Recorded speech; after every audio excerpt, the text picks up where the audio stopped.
Siddharaj Chaudhary please. धन्यवाद सभापति महोदय। आज मैं यूनियन बजट 25-26 पर अपनी बात रखने के लिए खड़ी हूँ। भारत के संविधान के आर्टिकल 38 भारत को एक वेलफेयर स्टेट के तौर पर पेश करता है और सरकार की जिम्मेदारी है कि बजट और उससे जुड़ी वेलफेयर स्कीम्स के जरिए इन आर्टिकल्स को हकीकत में लाया जाए। इसलिए यूनियन बजट सिर्फ एक आंकड़ों की किताब नहीं, बल्कि सरकार की प्राथमिकता और वेलफेयर स्टेट के संविधान से जुड़ी वफादारी का आईना है। सरकार की जिम्मेदारी है कि इकोनॉमिक पॉलिसीज़, जिनमें बजट भी शामिल है, ऐसी बनाए जाए जो गैर बराबरी को कम कर सके और सबसे ज़्यादा गरीब वर्ग को सहारा दे। बजट वो लाइफलाइन है जिससे शिक्षा, स्वास्थ्य, पेयजल, सोशल सिक्योरिटी, SC/ST माइनॉरिटी, गरीबों की भलाई के लिए स्कीमें चलाई जाती हैं। मगर ये बजट को देखकर महसूस होता है कि ये भविष्य के निर्माण से ज़्यादा हेडलाइन बटोरने का एक दस्तावेज है। इससे सबसे ज़्यादा प्रभावित होने वाली वही लोग पीछे छूट रहे हैं जिन्हें सरकार के सहारे की सबसे ज़्यादा ज़रूरत थी। वो किसान जो बढ़ती लागत से परेशान हैं, वो नौजवान जो बेरोज़गारी का सामना कर रहे हैं, और वो औरतें जो निज़ामती रुकावटों से जूझ रही हैं, और वो गरीब जो महंगाई के बोझ के तले दबे हुए हैं। This government is proudly marketing the income tax exemption of 12 lakhs. But the question is, how many Indians even earn that much to benefit from it? Only 2.2% of Indian population pays direct taxes, whereas no relief has been given in regards to indirect taxes, the burden of which falls on everyone, especially the poor and weaker section of the society. This clearly shows that this is not an inclusive budget. GST की ऊंची दरों ने आम आदमी की कमर तोड़ दी है। ज़रूरत इस बात की है कि खाद्य सामग्री, दवा, स्कूल की किताबें और ज़रूरत की चीज़ों पर टैक्स कम किया जाए। पेट्रोल डीजल पर टैक्स कम करने की कोई कोशिश नहीं हुई, जिसका सीधा असर हर नागरिक पर पड़ता है। आर्टिकल 41 कहता है कि सरकार को ये कोशिश करनी चाहिए कि वो अपनी इकोनॉमिक हालात और रिसोर्सेज के हिसाब से लोगों को रोज़गार दे। इस बजट ने बेरोज़गारी दूर करने की दिशा में कोई ठोस उपाय नहीं दिया है। नई नौकरियों की बात तो छोड़िए, जो पहले से थी वो भी ख़त्म होती जा रही हैं।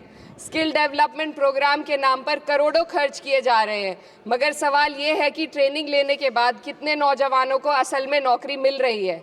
सरकार के पास इसका भी कोई आंकड़ा नहीं है। सरकारी विभागों में लाखों पद खाली हैं, मगर भर्ती का कोई प्लान नहीं है।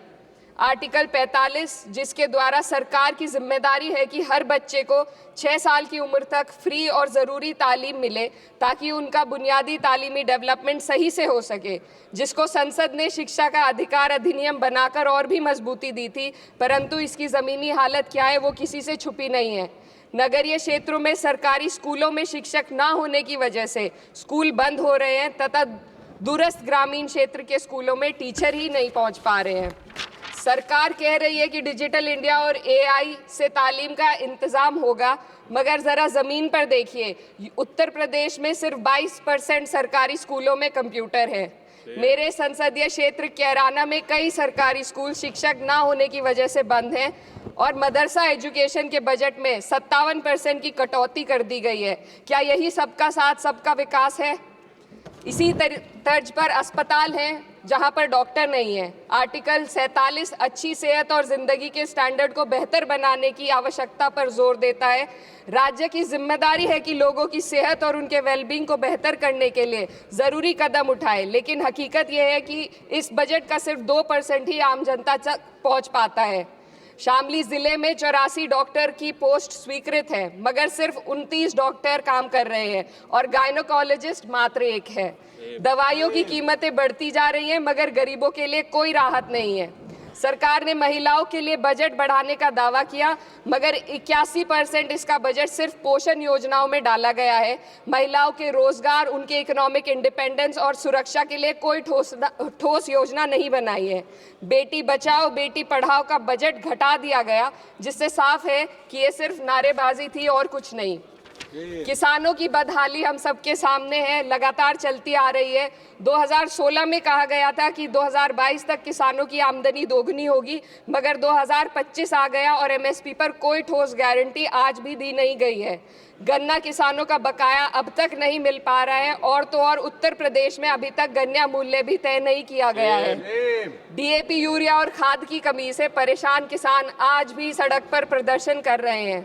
मजदूरों के लिए जो सबसे बड़ी योजना मनरेगा थी, सरकार कहती है कि मनरेगा ग्रामीण भारत की रीढ़ है, मगर बजट में कोई भी बढ़ोतरी नहीं मिलना बहुत शर्मसार है। औसतन 44 दिन का ही रोजगार मिल रहा है, जबकि स्कीम 100 दिन की गारंटी की होती है। भारतीय रेलवे देश के लोगों की जीवन रेखा है और इसी से यहाँ के लोगों की आर्थिक एवं सामाजिक जिंदगी चल रही है। देश के हर हिस्से को रेल कनेक्टिविटी से जोड़े जाना सरकार की कल्याणकारी नीति का हिस्सा है।